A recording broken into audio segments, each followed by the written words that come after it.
Hello guys, আসসালামু আলাইকুম। নতুন একটি ব্লগে আপনাদেরকে স্বাগতম। আমি কিছু চারা লাগাইছিলাম, চলেন আপনাদেরকে দেখাই সেগুলো কেমন হয়েছে। আসুন চলেন যাই, আপনাদের সাথে একসাথে যাই, দেখি আমরা।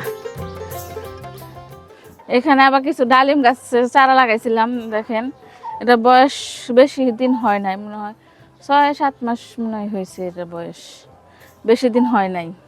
ফুল আসতেছে, দেখেন ডালিম গাছে ফুল আসতেছে।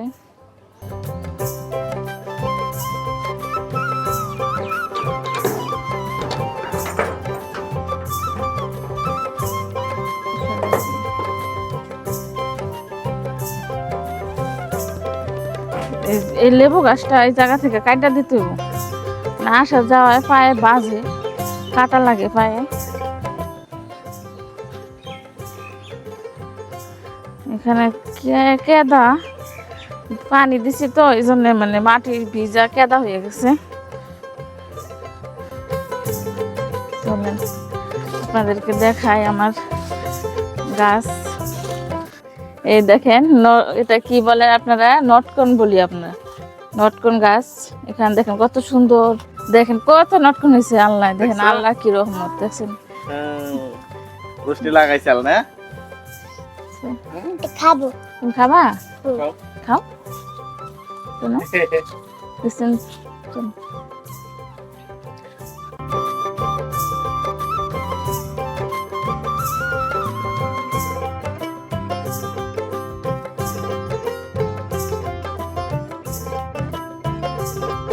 আরেকটা গাছ দেখাই আপনাদেরকে, যেটার জন্য বলছিলাম যে আমি দুইটা চারা না বুনছিলাম, আমের চারা।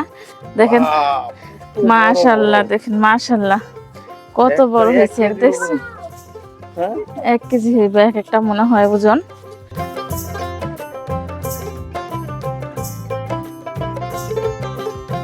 বলে কষ বাইরে নষ্ট হয়ে যাবো।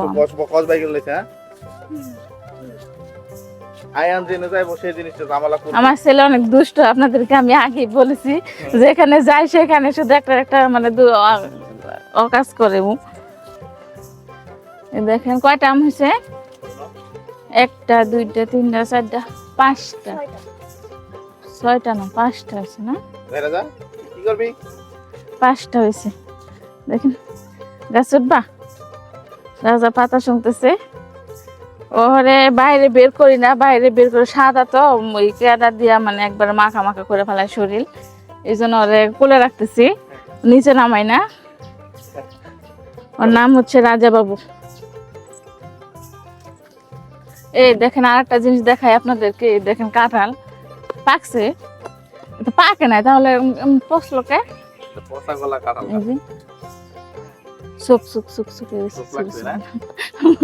মানে পাকে নাই, ভাবছি মনে হয় যে পাকছে, অনেক কাছে না পাকে না।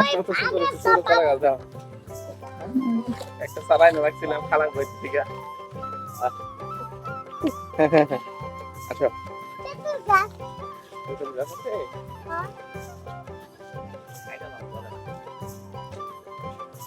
চলো যাই। তার আগে দেখেন আপনাদেরকে একটা জিনিস দেখাই আমি, দেখেন এই যে পেঁপে গাছ, পেঁপে গাছটা অনেক সুন্দর হয়েছে, উঁচা অনেক বড় হয়েছে, মোটাও হয়েছে, কিন্তু গাছে পেঁপে আসছে, পেঁপে গুলান ভালো হয় নাই, মানে কি জন্য এরকম হয়েছে আপনারা যদি জানেন আমাকে একটু জানাইন, যে কি ওষুধ দেওয়া লাগবে না কি, সেটা আমি বুঝি না, মানে বলতে পারি না কি দিব না দিব।